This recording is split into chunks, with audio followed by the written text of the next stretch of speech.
nous sommes la compagnie du Théâtre des Chemins, on est une compagnie itinérante. On suit la Loire, de la source à l'estuaire. Nous sommes partis en juillet 2013 de Montgerbier de Jonc. Et nous donc pendant 4 ans, donc de juillet 2013 à fin septembre 2017, on se déplace sur la Loire. Donc vous voyez la Loire, elle passe là, c'est le Puy-en-Velay, hein, on est à peu près ici, Solignac-sur-Loire, juste avant le Puy-en-Velay. La Loire elle fait 1050 km. Ça traverse 387 communes, dont Solignac-sur-Loire, 12 départements et 5 régions. C'est le plus long fleuve de France. Les gens ont un lien très fort à ce fleuve.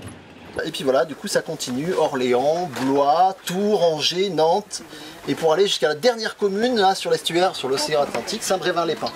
On a pris 4 ans parce qu'on le fait en partie à pied, je ne sais pas si vous avez vu, il y a des ânes au fond du stade là-bas, il y a des roulottes ici, et donc on déplace, comme toute compagnie itinérante, on a, nous c'est une yourte, certains c'est des chapiteaux, d'autres c'est des camions théâtre. Ça veut dire en fait qu'on se déplace de village en village, de ville en ville, pour proposer des spectacles. Demain à 14 h pour une balade musicale entre Solignac-sur-Loire, Brive, Charensac, 12 km en musique, en danse, le long de la voie verte, sous la yourte, mais aussi en chemin, pour proposer des ateliers aux écoles. Donc on s'est inscrit et puis on est ici aujourd'hui. Et puis la découverte originale de fabriquer des instruments de musique avec des fruits et légumes du jardin. Tac, tac, tac. Tournez, tourne, oui.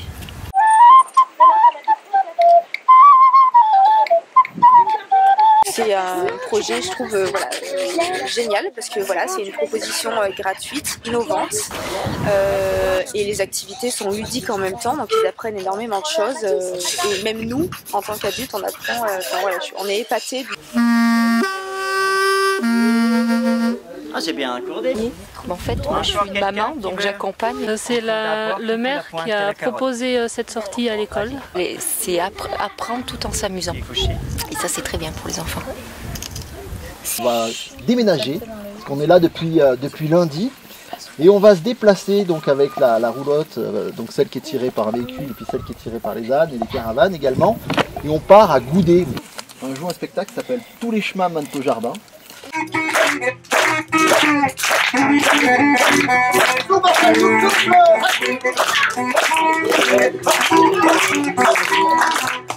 Eh ben, un jour, le roi Héron et la reine Chouette décident de rassembler dans leur palais tous les habitants de leur royaume. Ils étaient tous là. Aujourd'hui, le cinéma, la télé créent les images, alors que le conte, le principe, c'est de se faire les images soi-même. On va juste faire passer un son, un geste dans le cercle. T'es qui, toi? T'es qui, toi? Jamais vu ça. Et puis, il a vu sa fille qui revenait de la rivière.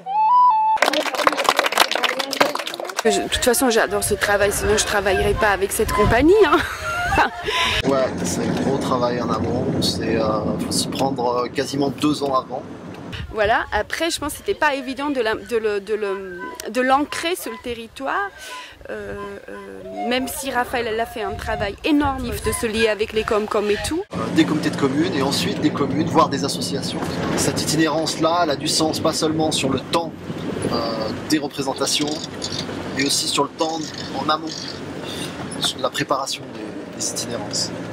Là, j'ai profité de la tournée déjà cette année pour déjà faire des repérages pour les prochaines. Un petit peu comme l'école Porteur à une époque qui avait un circuit en fait. Qui allait de foire en foire, de ville en ville. Voilà, même si ça représente une partie de l'année, on fait ça à peu près 6 mois dans l'année. Et les autres 6 mois de l'année, la plupart des compagnies, on va jouer c'est plutôt en salle, c'est l'hiver. Mais plus ça va en fait, et plus les dates qu'on fait au sein des itinérances, enfin il y a de plus en plus de dates, quoi. Et voilà, la question va se poser pour l'école. Alors il y a 2 solutions, soit on leur fait l'école à la maison, il y a pas mal de compagnies itinérantes qui font ça, soit on essaye de trouver un compromis ou trouver une école, et ça se fait, qui accepte voilà, que les enfants partent pendant quelques temps, dans des tournées. Ça peut être quelque chose d'enrichissant aussi pour l'école. Être seulement à pied, ça semble impossible parce que voilà, on a une yourte, des gradins, du matériel de son, de lumière, des caravanes, etc. Donc ça c'est pas possible. Et puis ce serait pas souhaitable parce que ça serait trop en décalage. Enfin, on pourrait pas vivre du spectacle. Les campings sont en bord de Loire, donc par rapport au projet Les Jardins du Fleuve, c'est vraiment l'idéal. C'est des lieux qui sont facilement repérables.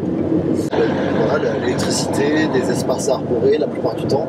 C'est un espace beaucoup plus sympa à vivre et pour l'équipe, et pour le public, et pour tout le monde. Et pour aussi, quand on est donc avec l'attelage d'âne, il y a toujours un espace vert pour faire brouter les bestioles. Et c'est beaucoup plus sympa que d'être sur une place de village, même si la place de village elle est visible, mais si tu veux, voilà, tu te retournes sur le macadam avec pas forcément d'ombre. La plupart du temps maintenant les zones pour les cirques sont de plus en plus relayées à l'extérieur, aux abords des zones industrielles. Et ça, dans l'esprit du théâtre des chemins, c'est quelque chose qui est carrément impensable, quoi. Hey!